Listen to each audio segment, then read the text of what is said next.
belajar, marilah kita berdoa menurut agama dan kepercayaan kita masing-masing. Berdoa dimulai.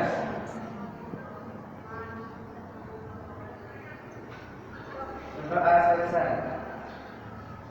Nah, di sini Ibu harap bangkunya sama tempat duduknya dirapikan dulu sebelum kita mulai pembelajaran.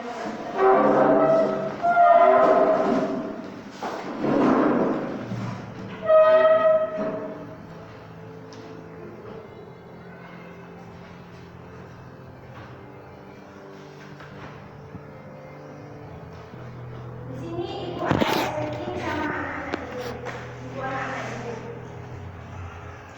Nanti ikuti Ibu ya anak-anak Ibu. Iya, Ibu.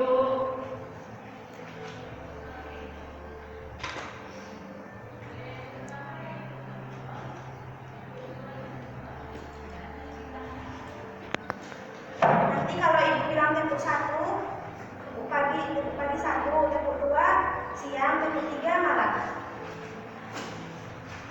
Tepuk pagi, tepuk siang, tepuk malam. Baik. Sebelum kita mulai pembelajaran kehidupan ini, Ibu mau nanya kepada anak-anak Ibu, apakah ada yang tahu sel itu apa? tahu Bu. Sel itu adalah unit terkecil penyusun makhluk hidup.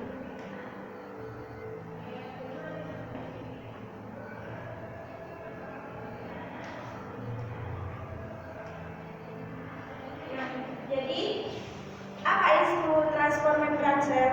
Transport membran sel adalah proses pergerakan zat seperti molekul, ion, atau nuklisi melewati membran sel.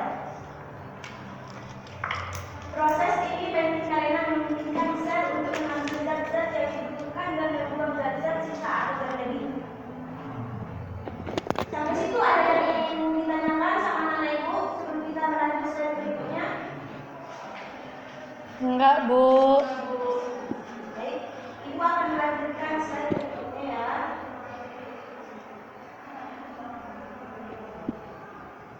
Nah, jadi di sini Ibu ada media tentang gambar membran sel. Anak Ibu bisa membuat kelompoknya 3 kelompok, membagi 3 kelompok.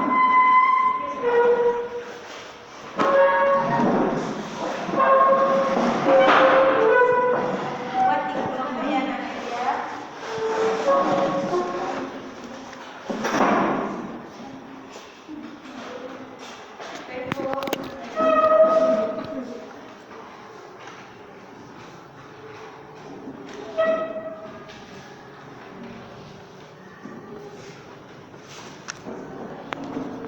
Nah, jadi struktur membran sel terdiri dari beberapa komponen utama, yaitu ada 5.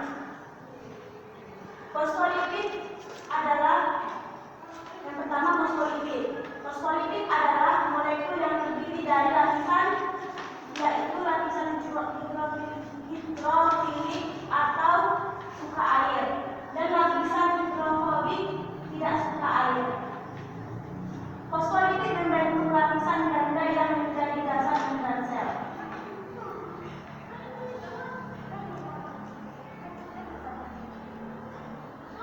Yang kedua ada protein. Protein adalah molekul yang terdiri dari asam amino yang berfungsi sebagai enzim, reseptor dan transporter protein membantu mengatur fungsi membran sel. Yang ketiga ada kolesterol. Kolesterol adalah molekul yang membantu menjaga kestabilan dan kekuatan membran sel. Glikolipid, yang keempat ada glikolipid.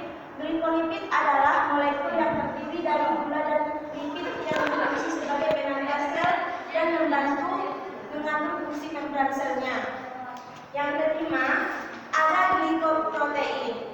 Glikoprotein adalah molekul yang terdiri dari protein dan gula yang berfungsi sebagai reseptor dan penanda selnya.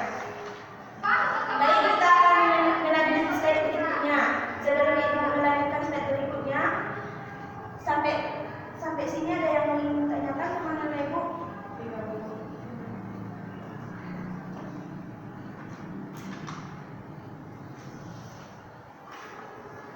selanjutnya fungsi dari membran sel.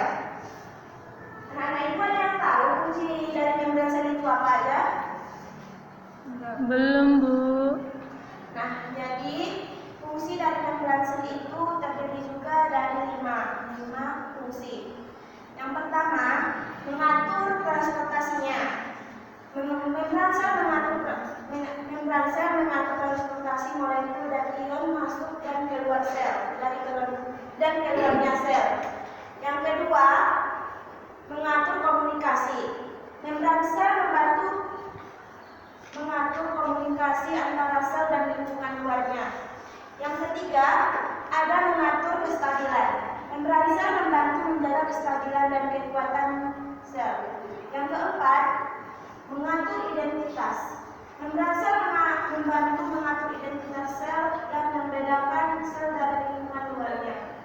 Nah, yang kelima, ada mengatur fungsi sel. Membran sel membantu mengatur fungsi sel seperti mengatur transportasi nutrisi dan oksigen serta mengatur penularan limbahnya.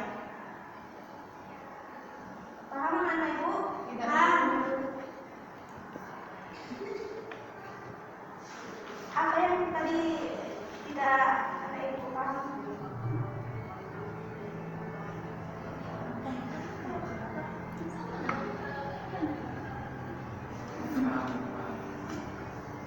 Paham anak ibu? Paham, Bu.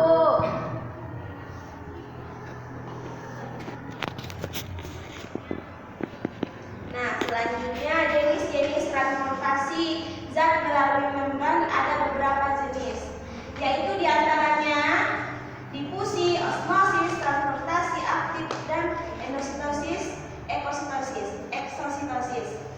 Yang pertama itu difusi, transportasi zat dari konsentrasi tinggi ke konsentrasi rendah tanpa memerlukan energi.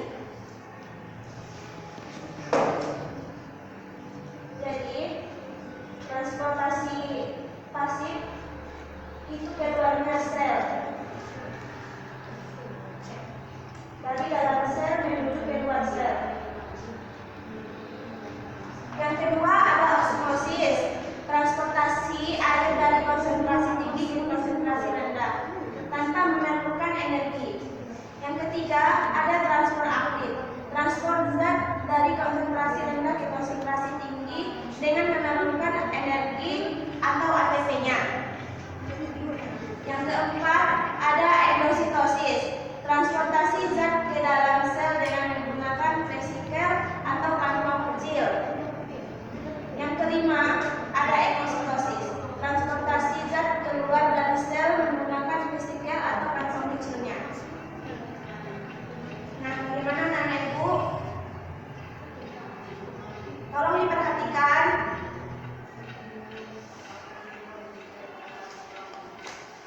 Apa itu difusi?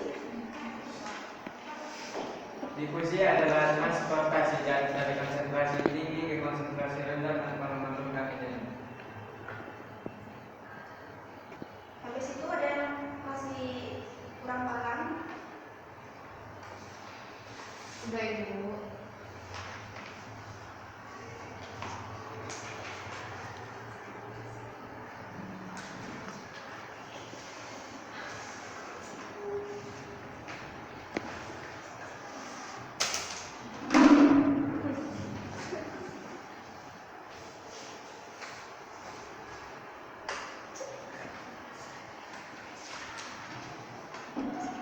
Nah, jadi faktor yang mempengaruhi transportasi zat ada 8. Di antaranya konsentrasi zat, yang kedua energi ATP, yang ketiga suhu, yang keempat pH, yang kelima ketebalan membran, yang keenam komposisi membran, yang ketujuh bentuk membran, dan yang ke-8 protein transporter membran.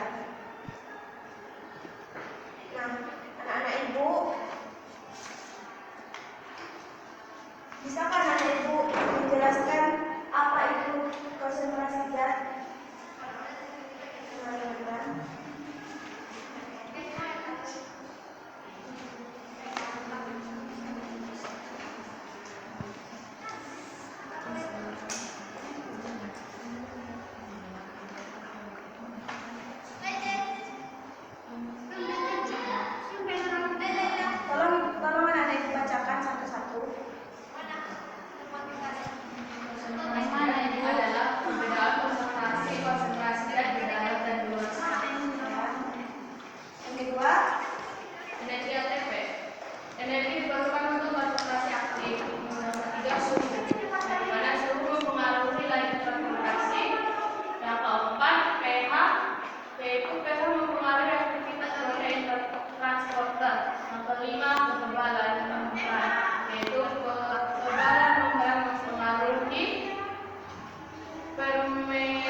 Udah, Bu.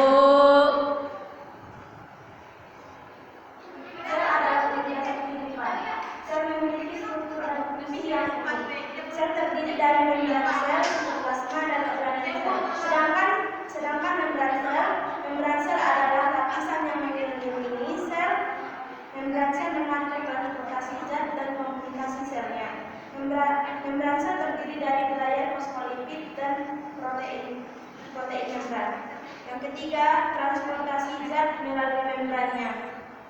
Transportasi zat melalui membran terjadi melalui difusi, osmosis, transportasi aktif, endositosis, dan ekosintosisnya. Transportasi zat melalui membran dipengaruhi oleh konsentrasi zat, energi atau ATP-nya, protein membran, suhu, dan pH-nya. Sampai situ ada yang ingin ditanyakan anak-anak Ibu? Sudah, Bu. Nah, baiklah.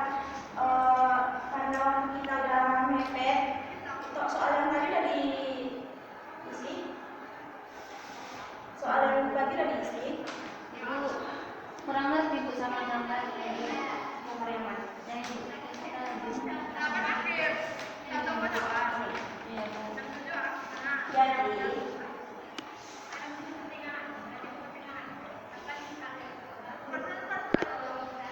gambar itu sama saja dengan ini. Cuman ini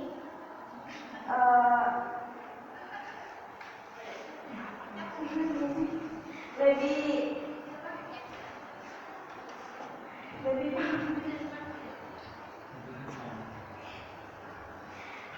nah,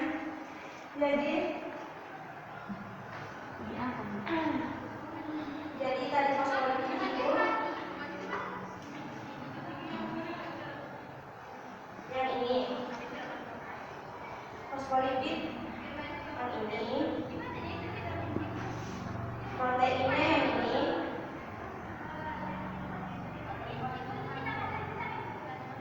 kolesterolnya yang ini, glikolipidnya yang ini.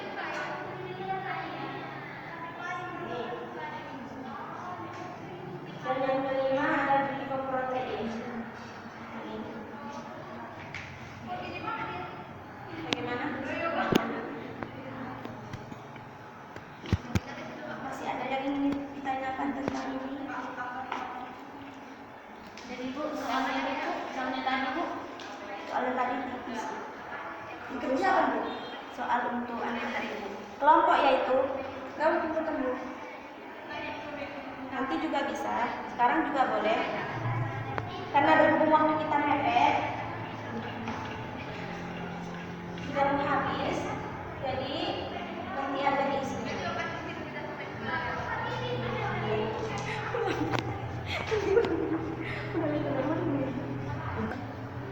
Baik, di sini Ibu akan menutup pembelajaran kita pada pagi hari ini. Di sini Ibu ingin menanyakan sama anak-anak Ibu soal tadi kan anak Ibu sudah paham kata anak Ibu kan. Nah, di sini Ibu akan nanya bagaimana proses osmosis terjadi pada sel dan jelaskan pengaruhnya terhadap keseimbangan cairan dalam tubuh.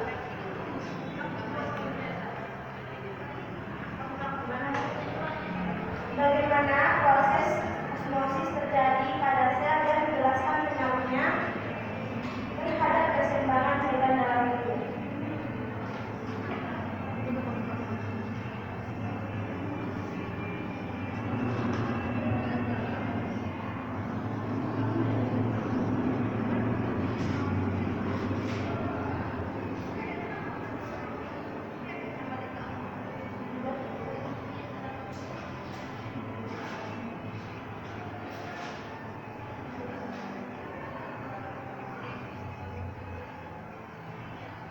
Bagaimana proses terjadinya